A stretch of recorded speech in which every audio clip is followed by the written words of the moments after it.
안녕하세요. 닥터 유의 공부방에 오신 걸 환영합니다. 오늘은 논문 작성 1강입니다. 처음으로 논문 작성에 대해서 얘기하는 시간인데요. 오늘은 표절에 대해서 얘기해 보고자 합니다. 표절이 어떤 면에서 논문을 쓰는 사람에게 가장 위험하고 또 챌린지가 되는 그런 일이라고 생각을 하는데요. 어떤 면에서 논문과 표절은 저희의 큰 딜레마입니다. 왜냐하면 저희는 이미 많이 연구된 주제를 일반적으로 쓰게 되는데요. 하지만 그것에 대해서 새롭고 독창적으로 새로운 내용을 쓰게 됩니다. 하지만 이미 많이 연구되었기 때문에 이게 상당히 쉽지 않죠. 그리고 이렇게 새롭고 독창적인 의견을 나타내고자 하면 전문가의 의견을 반영할 필요성이 있습니다. 하지만 이런 의견을 바탕으로 저희가 주제에 대해서 독창적이고 의미 있는 기여를 해야 한다는 거죠. 이런 전문가의 의견을 듣다 보면 대부분의 경우 많이 영어로 하는데요. 그런 영어를 듣고서 배운 영어를 활용하다 보면 자기가 개성 있는 단어와 문체를 사용하는데 생각보다 어려움이 따를 때가 있습니다. 하지만 저희는 표절을 절대로 하면 안 됩니다. 왜냐? 표절은 도둑질이고 범죄이고 저희가 용납할 수도 없는, 그리고 저희가 했을 때 변명할 수 없는 그런 일이 되기 때문이죠. 웹스터 사전 같은 경우에는 표절을 다른 사람의 생각이나 단어들을 자신의 것처럼 행동하는 것, 혹은 다른 사람의 저작물임을 표시하지 않고 그 내용을 사용하는 것, 기존의 저작물로부터 파생된 것을 자신의 새롭고 독창적인 것이라고 나타내는 것이라고 정의하고 있습니다. 이런 경우 말이죠. 표절이라고 얘기할 수 있습니다. 한번 몇 가지 예를 들어보죠. 저희가 만약에 다른 사람의 말이나 글이나 생각을 정당한 그리고 적당한 인용 없이 영어로는 without giving credit이라고 얘기하는데요. 사용하는 것 또는 인용하는 것, 그런 것을 갖다가 사용하는 것을 갖다가 표절이라고 하죠. 그리고 인용을 했더라도 따옴표를 사용하지 않는 경우, 이것 역시 표절입니다. 그러면 어떨 때 따옴표를 사용해야 하나요? 그럼 저희가 어느 정도 길이가 있는 문장을 사용할 때 따옴표를 사용하게 되죠. 예를 들어 I am 뭐 이런 단순한 문장 같은 경우에는 표절을 할 수가 없습니다. 뭐 너무나 당연한 것이고요. 또 그렇게 쓴 사람의 유일한 어떤 독특한 그 문장이라고 얘기할 수 없기 때문입니다. 보통 제가 4라는 숫자를 써놨는데요. 한 3가지, 4가지 정도가 연달아 나올 때 그것을 저희가 인용하면 그대로 인용했을 때 보통 따옴표를 사용하지 경우가 많습니다. 그래서 제가 4라는 걸 일반적으로, 완벽하진 않지만 일반적으로 4라는 숫자 기억해 주시면 좋을 것 같습니다. 또 인용한 문헌에 대해서 정확하지 않은 정보를 제공하는 경우도 표절입니다. 예를 들어 저희가 어떤 문헌을 인용했는데 거기에 나와 있는 내용을 저희가 곡해를 한다든지, 아니면 A라는 논문을 인용했지만 사실은 그 얘기는 B라는 논문에서 나왔다 라고 하면 이것 역시 표절이라고 할 수 있습니다. 그 다음에 세 번째는 저희가 단어를 바꿨지만 그 안에 있는 문장의 내용은 다 다릅니다만 인용하지 않고 같은 구조의 문장을 사용하는 것 역시 표절입니다. 문장의 구조가 같다면 그것은 표절로 볼 수 있다는 것입니다. 물론 인용을 하면 상관은 없습니다. 그다음에 마지막으로 인용을 했고 또 원문에서 인용을 했지만 원문에서 너무 많은 단어들을 가지고 와서, 그리고 생각들을 가져와서 새로 작성한 글과 저작물의 대부분의 내용이 일치할 때, 인용 문헌과 이 글이 일치한다, 사라지지 말고 새로운 것이 없다 라면 아무리 내가 인용을 하고 따옴표를 쓰고 하더라도 이것은 표절이다 라고 볼 수 있습니다. 그래서 저희가 이런 인용을 해줘야면 대개의 경우 문제가 생기지 않는데요. 인용이 필요한 경우는 다른 사람의 단어들, 아이디어를 저희가 썼을 때, 이런 단어나 아이디어들은 책, 잡지, 신문, 노래, 영화, 인터넷, 편지, 어떤 매체로서부터 얻은 것을 모두 포함합니다. 또는 개인적으로 저희가 얻은 정보도 포함합니다. 전화하거나 서신하거나 인터뷰를 한 것 역시 인용하셔야 합니다. 이것은 왜냐하면 자신의 생각이나 글이 아니기 때문입니다. 또는 당연하겠지만 타인의 독특한 단어나 문구를 복사해서 사용할 때, 그리고 저희가 시각 매체를 다시 사용할 때 역시 인용해야 합니다. 표, 그림, 차트 같은 것을 말하는 것이죠. 이 경우는 보통은 인용 이상의 것이 더 필요한데요. 그건 뒤에 가서 좀 더 얘기해 보도록 하겠습니다. 또는 전자적으로 이용할 수 있는 요즘 일렉트로닉한 데이터들이 많은데요. 그런 것을 갖다가 저희가 다시 사용할 때 역시 인용을 꼭 하셔야 합니다.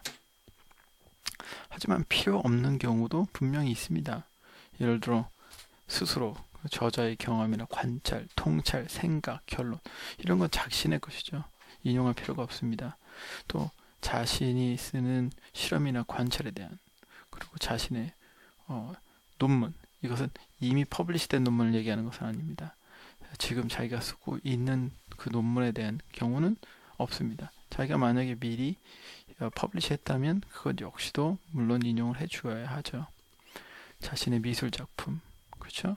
그리고 상식인 경우는 저희가 인용을 안 해도 됩니다. 법률 경우란 서류라는 얘기를 제가 썼는데요. 법률 서류에 있어서 굉장히 지네릭한 표현, 그러니까 누구나 다 써서 하는 표현이 굉장히 많습니다.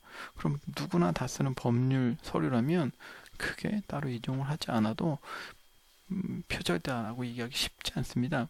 네. 그 다음에 저희가 일반적으로 받아들여진 사실, 예를 들어 해는 동쪽에서 떠서 서쪽으로 진다, 다 알고 있는 사실이죠. 이런 경우 저희가 인용하지 않습니다. 상식이다라는 것은 어떻게 판단을 할까요? 일본적으로 몇 가지 기본적인 규칙들이 있는데요. 만약에 논문을 읽으시다가, 책을 읽으시다가 5개 정도의 소스에서 이 어떤 사실에 대해서 인용을 하지 않았다라면 상식이다라고 받아들일 수 있을 것 같습니다. 두 번째는 읽고 계시는 독자들이, 이게 굉장히 특별한 지식이어도 그 분야에 있는 모든 사람들이 이미 알고 있을 만한 일이다라면, 그리고 조금만 찾아보면 쉽게 알 수 있는 일이라면 그것은 일반적으로 상식이다라고 얘기하실 수 있습니다. 근데 만약이라 조금이라도 의심이 가시고 확실치 않으시다면 인용을 하시는 것이 여러모로 더 편하실 것 같습니다. 결론적으로 만약에 쓰시는 것이 자신의 것이 아닌 당신, 산어, 생각 혹은 결과물이라면 꼭 인용해 주시면 좋겠습니다. 그럼 저희가 표절을 피하려면 어떻게 해야 할까요? 대부분의 경우 인용을 하면 피할 수 있습니다. 하지만 저작권의 경우라면 인용을 하셔도 이건 저작권 위반은 피하실 수가 없죠. 그래서 인용을 하면 표절은 피할 수 있지만 저작권 위반은 피하실 수 없으니까 그 부분에 대해서는 좀 조심하셔야 되겠습니다. 이따가 조금 더 말씀드리죠. 그 다음에 어떤 내용을 빌려왔다라고 명시를 하시면 됩니다. 이건 사실 인용과 똑같은데요. 인용과 똑같은 얘기지만 이제 저희가 이렇게 출판되지 않은 경우는 그것에 대해 따로 설명을 해주시면 됩니다. 기본적으로 독자가 이 자료나 생각이나 어떤 말이 어디서 왔는지 그거를 찾을 수 있다면 문제가 되지 않습니다. 많은 경우엔 저희가 쉽지 않아서 이제 secondary citation 하게 되는데요. 다시 말해서 원래 논문이 50년도에 나온 논문이지만 그것을 인용하고 해서 막 5번째, 6번째 인용하는 경우가 있습니다. 이게 상당히 위험한 경우인데요. 왜냐하면 저희가 원본을 보지 않았기 때문에 원본에 있는 내용과 다른 얘기를 할 가능성이 되게 큽니다. 이런 경우에 위험하기 때문에 가능한 한 원 자료를, 그러니까 예를 들어 제가 딴 논문을 봤다도 그 논문이 원래 사이트인데 원 논문을 확인하고 하는 것이 원칙이 되겠습니다. 자, 표절을 피하기 위한 전략입니다. 저희가 이런 표절을 피하기 위해서는 정말 여러 가지 조심을 해야 되는데요. 특히나 논문이나 글을 쓸 때 단연간 준비를 하거나 오랫동안 논문을 읽는 경우가 많기 때문에 거기에 따른 위험들이 좀 있습니다. 그래서 맨 처음에 원래 논문을 작업하시기 전에 준비하시고 노트 필기를 하실 때 꼭 다운표를 해서 하시면 참 도움이 됩니다. 이 글은 내가 반화하지 않고 그대로 갖다가 노트에다 놨다라는 표시죠. 그렇게 해놓으시면 나중에 상당히 실수가 적어집니다. 두 번째는 저희가 소위 말하는 paraphrase, 환원하는 건 방법인데요. 단순히 몇 단어만을 바꾸는 것은 부족합니다. 그러니까 이게 다음에 말씀드릴 것이 이제 이 paraphrasing의 세 가지 레벨인데요. 정확하게 말씀을 드려서는 단순히 몇 가지 단어를 바꾸고 단순히 한두 문장 단어의 위치를 바꾼다고 해서 저희가 표절을 피할 수 있는 것은 원칙적으로는 아닙니다. 그래서 정확한 paraphrasing은 그 어떤 글을 읽고 그것에 대해서 100% 이해를 한 다음에 그것에 대해서 자신의 단어로 표현을 하는 것이 중요합니다. 그래서 원문을 내가 쓰는 글의 안내서로 사용하지 않아야 한다는 것이죠. 다시 말해서 그거 아예 보지 말고 따로 쓰셔야 되는 겁니다. 만약에 원문 안내서로 사용해서 그것과 문체가 같다든지 아니면 톤이 같다든지 아니면 문장의 형태가 같으면 사실상은 엄격한 잣대를 통했을 때 표절로 들어가게 되는 것입니다. 그래서 이 부분에 대해서 상당히 조심을 하셔야 되는 겁니다. 그래서 paraphrasing은 제가 말씀드렸듯이 세 가지 단계 혹은 수준이 있는데요. 1단계는 가장 낮은 수준입니다. 그래서 다른 동사를 사용하거나 수동태, 능동태로 바꾸는 것이죠. 이것을 기본적으로 하는 paraphrasing이지만 엄격한 잣대를 들이댔을 때는 이것 역시 표절로 들어갈 수 있는 그런 위험성을 가지고 있습니다. 두 번째는 문장 전체의 구성을 바꿔주는 것입니다. 문장을 다 하더라도 문장의 구성을 좀 바꿔줘서 이걸 갖다가 표절을 하는 거죠. 이것이 사실은 기본적으로 최소한 해야 되는, 논문을 쓸 때 해야 되는 패러프레이징의 수준입니다. 완벽하게 하자면 아까 제가 말씀드렸듯이 완전히 그 내용을 이해하셔서 자기의 말로 자기의 글로 다시 써주시는 것이 가장 적합한 그리고 올바른 자세지요. 그렇기 때문에 환원을 하신다면 꼭 검토해 보셔야 합니다.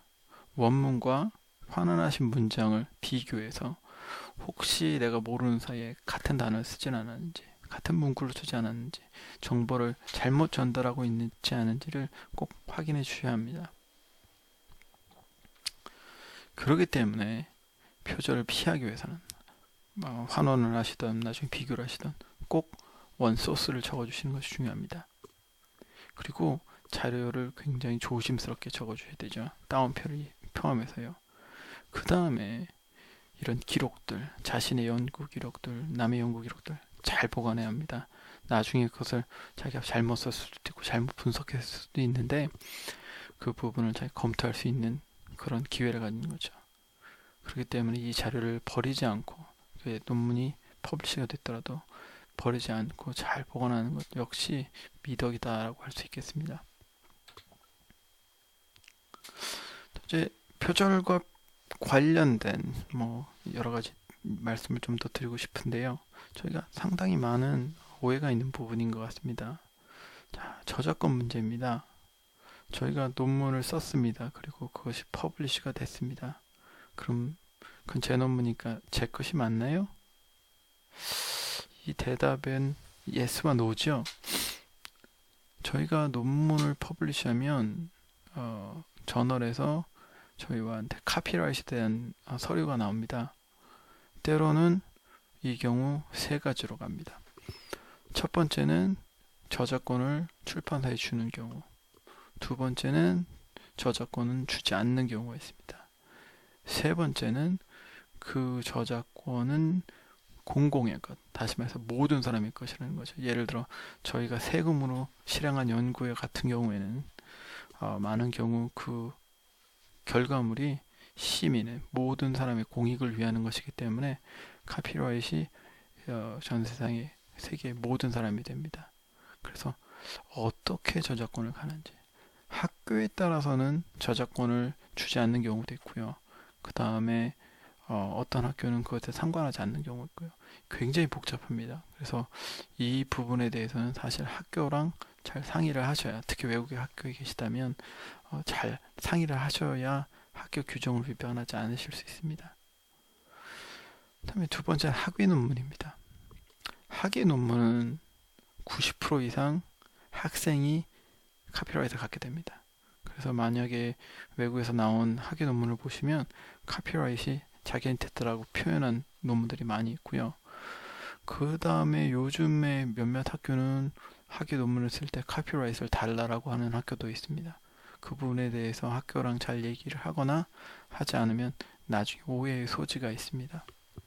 그다음 두 번째 문제는 ISBN 넘버인데요. 이 ISBN 넘버가 요즘 많은 학교에서 이제 슬슬 논문에, 학위 논문에 ISBN 넘버를 주면서 문제가 조금씩 생기고 있습니다. 왜냐면 ISBN 넘버가 들어가게 되면 일반적으로 엄격하게 말하면 이것이 있건 없건 저작물이 되지만 일반적으로 말해서 ISBN 넘버가 있으면 저작물로 들어가게 됩니다. 만약에 이 ISBN 넘버가 있다라면 그 안에 있는 내용을 따로 갈라서 논문을 출판하실 때 사실은 저작권 위반이 되고 표절이 될 수도 있습니다. 이미 퍼블리시된 논문이기 때문이죠. 그래서 이 부분도 분명히 잘 얘기를 하시고 확실하게 얘기를 하셔야 하는 내용입니다. 다음 두 번째는 언어에 대한 문제입니다.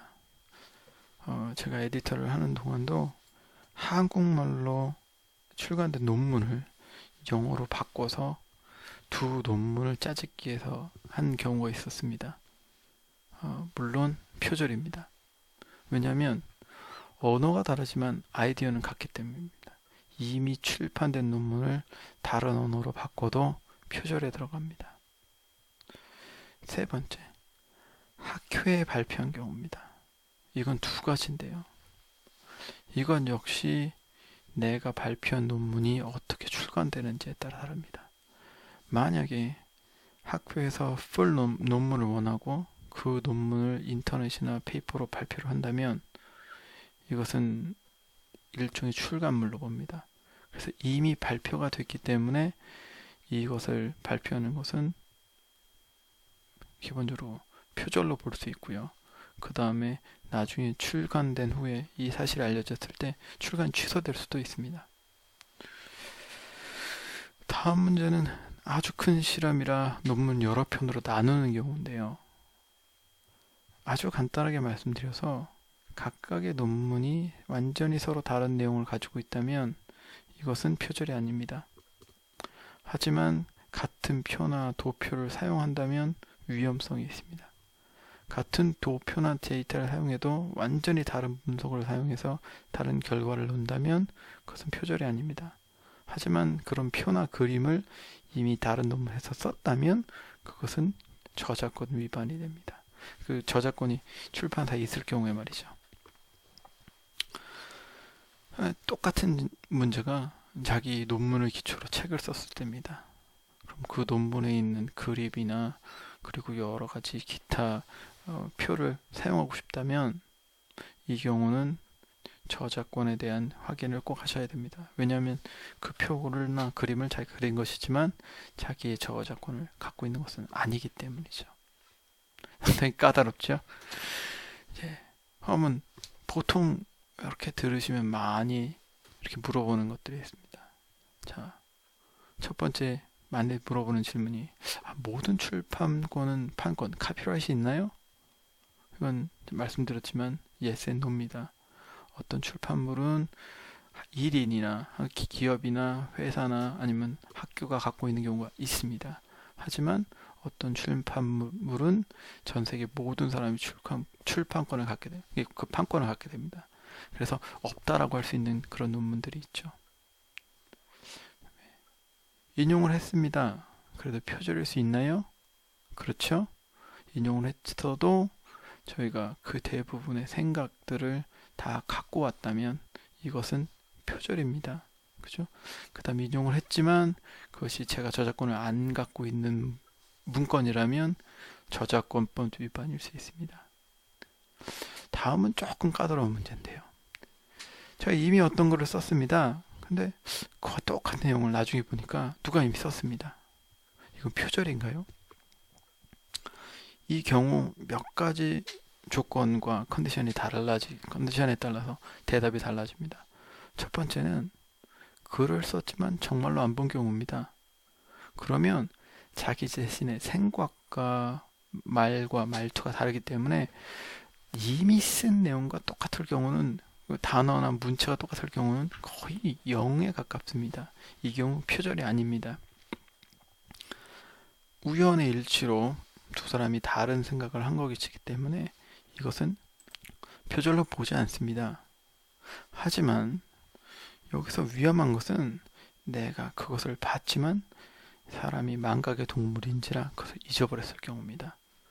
그래서 혹은 그것과 똑같은 문구나 전체적인 생각이 100% 일치한다면 그 경우는 표절입니다. 그것이 좋은 의도든 나쁜 의도든 상관없습니다. 결과가 그랬다면 그것은 표절입니다. 이게 참 어려운 문제입니다. 이래서 이 부분이요.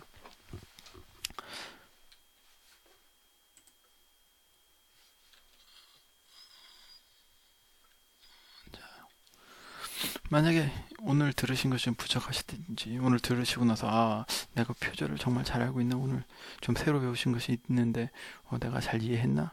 라는 것이 만약 궁금하시면 여기 이게 스스로 시험해보는 테스트 사이트인데요.